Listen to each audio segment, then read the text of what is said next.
je dirige une société aéronautique dont le siège est à Bordeaux. Il était complètement légitime que j'y participe. Alors je vais quand même donner le nom de la société. Il s'agit de Thales Avionics, dont le siège est à Bordeaux avec de nombreux sites en France et en dehors de France. Mais c'était tout à fait légitime de ce fait-là.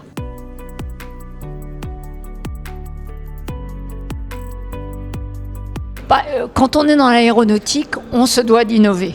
On se doit de penser très en amont à la prochaine génération. Alors s'agissant de Thales, d'équipements, en particulier d'équipements d'avionique, mais pas que, d'équipements de puissance électrique sur l'avion ou de systèmes de divertissement à bord et de connectivité avion.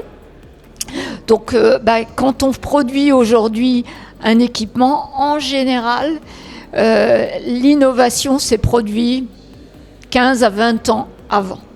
Et donc on est toujours dans ce mouvement d'anticipation. Donc c'est synonyme d'aéronautique.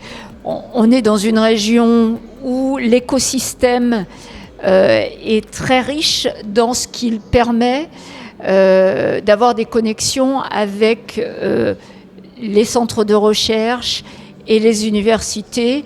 Et c'est vrai qu'on est dans une région qui favorise l'innovation de ce point de vue-là.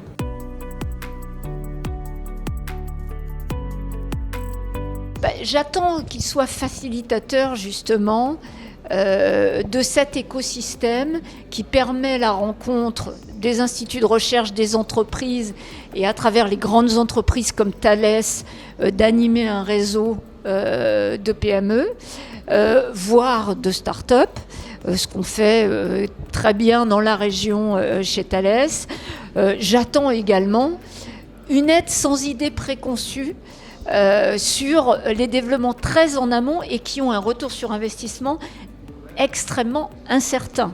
Parce que quand on développe des produits 10 ans, 15 ans avant qu'ils soient montés sur un avion, il faut d'abord être sélectionné et il faut qu'ils fonctionnent, qu'on gagne de l'argent. Donc le retour d'investissement dans notre métier est toujours très long.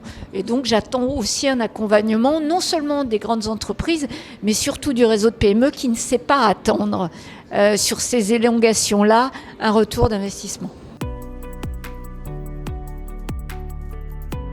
Cette journée de débat, on a parlé de l'aéronautique du futur et de ce qui pouvait la permettre, comme dirait Saint-Exupéry. Qu'est-ce qui peut la permettre ? C'est avant tout de la décarboner. On a parlé bien sûr de la décarbonation de l'aéronautique et de l'innovation qu'on doit produire pour décarboner l'avion, bien entendu. Mais on a abordé plein d'autres choses pour permettre tout ça. Il faut des gens. Il faut des gens avec une tête bien faite, il faut pouvoir les attirer dans notre secteur et donc il faut continuer à faire rêver sur ce domaine. Et puis enfin, il faut de l'argent. Il faut de l'argent parce que sans argent, on n'arrive pas à financer sur le long terme ce qu'on doit développer pour les avions futurs.